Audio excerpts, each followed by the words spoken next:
Have you ever stood at the precipice of your financial life, staring down a canyon of bills, debt, and endless worry, wondering if there was ever a way out? Perhaps you've worked tirelessly, poured your heart into your craft, only to find yourself perpetually treading water, just a missed paycheck away from sinking. I know that feeling intimately, for it was once my own reality, and the reality of countless others, like a woman I know named Sarah. Sarah was diligent, kind, and incredibly hardworking.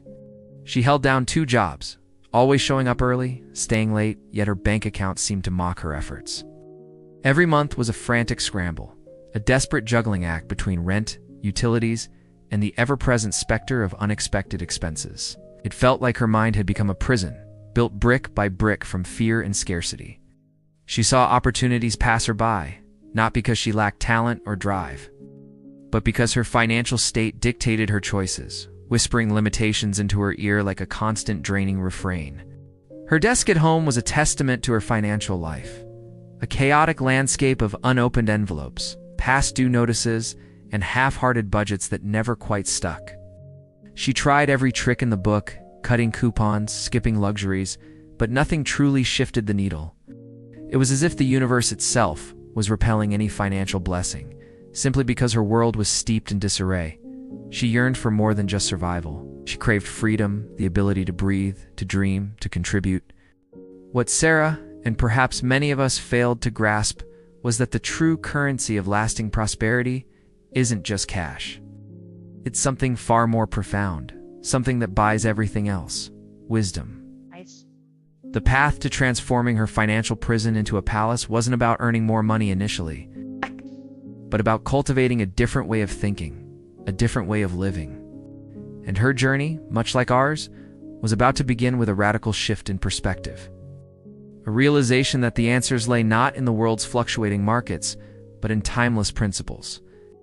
That radical shift began with her mind, for as it's often said, your mind is either a prison or a palace. Sarah had been living in a mental prison, its walls built from scarcity and limitation. The first step was to dismantle those walls, brick by brick, by consciously choosing possibility over problems. This wasn't mere positive thinking.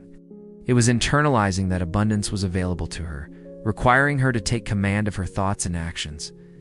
She started by confronting the physical manifestation of her mental chaos, her desk. The piles of bills, the ignored statements, they were symbols. As she began to sort and systematize, she realized that chaos truly repels blessings while order attracts them. This was more than neatness. It was respect for her resources, a clear signal that she was ready to manage what she was given. Then came the practical application of timeless wisdom. Sarah learned to view every dollar not as a fleeting expense, but as a soldier, and herself as the general.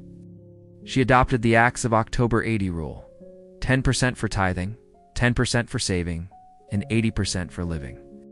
This simple, yet profound act of obedience to a principle she hadn't understood before began to unlock doors she didn't even know were closed. The initial thought was, how can I possibly save?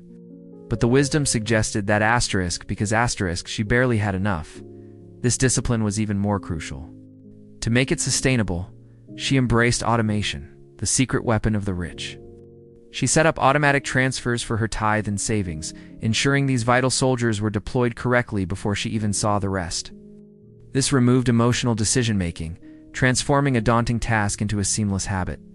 As her savings grew, however modestly, a new sense of hope sparked within her, replacing old fear.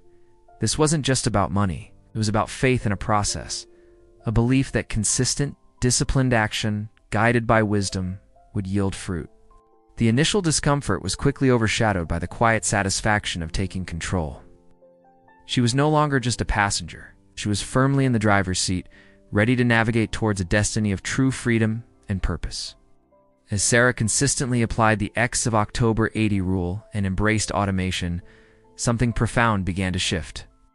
The initial discomfort of disciplined saving and tithing gave way to a quiet confidence. She wasn't just managing money. She was honoring principles. This obedience, a deliberate choice to align her actions with wisdom, truly became the key that unlocked closed doors. Opportunities she hadn't seen before, small at first, began to appear a chance to take on a side project, a discount she unexpectedly found, a friend sharing a valuable resource. It was as if the universe, or perhaps a higher power, was acknowledging her commitment to order. Her growing abundance wasn't solely about accumulation, it was about flow. Sarah understood that generosity is the currency of heaven. Her tithe was just the beginning. As her own resources stabilized, she started looking for ways to give beyond the required. Not out of obligation, but out of a genuine desire to bless others. A small gift to a struggling friend, volunteering her time, offering a word of encouragement, she realized that true wealth wasn't measured by what she kept, but by what she released. And paradoxically, the more she gave, the more she seemed to receive, in both tangible and intangible ways. This newfound clarity also began to redefine her relationships. Sarah learned that your network determines your net worth. She consciously sought out individuals who embodied the principles. She was now living by people who were financially responsible, purpose-driven, and generous. These weren't just transactional connections. They were mentors, collaborators, and friends who uplifted her, challenged her thinking, and celebrated her progress. Their insights and experiences were invaluable, offering perspectives she couldn't have gained alone. She realized that surrounding herself with people who saw possibility, not just problems, was essential to maintaining her palace mindset. Reflecting on her journey, Sarah understood that her past financial struggles weren't a life sentence. Repentance, she realized, wasn't about perpetually feeling bad, but about going in a new direction. It was acknowledging where she had strayed from wisdom and making a conscious, deliberate choice to turn towards a better path. Every day was a fresh start, an opportunity to realign her actions with her values, to choose growth over stagnation. She was building not just a bank account, but a legacy. She was building not just a bank account, but a profound legacy.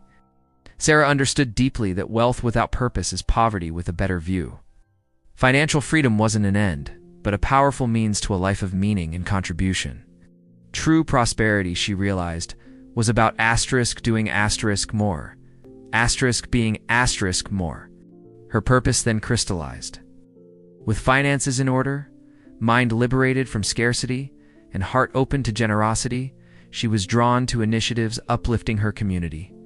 She mentored young entrepreneurs, sharing her transformative principles. Investing in local projects for societal good, every dollar now aligned with a higher calling, a channel of blessing. Sarah's life became a testament. Obedience is the key unlocking closed doors. Simple acts, tithing, managing soldiers, automating savings, cultivating wisdom, collectively opened doors she never knew existed. They led her not just to financial independence, but to a richness of spirit, deep connection, and a clarity of purpose transcending any dollar amount. She stood now, no longer the struggling woman, but a confident, joyful general of her own life. Her palace mindset extended beyond her bank balance. It encompassed the peace in her heart, the joy in her giving, and the profound satisfaction of living a life aligned with timeless wisdom. This wasn't a fairy tale, it was a blueprint for anyone, regardless of past or current circumstances. These ancient principles remain potent, ready to transform your prison into a palace, your chaos into order, and your scarcity into a legacy of true, abundant prosperity. The journey starts with a single step, a choice to embrace wisdom,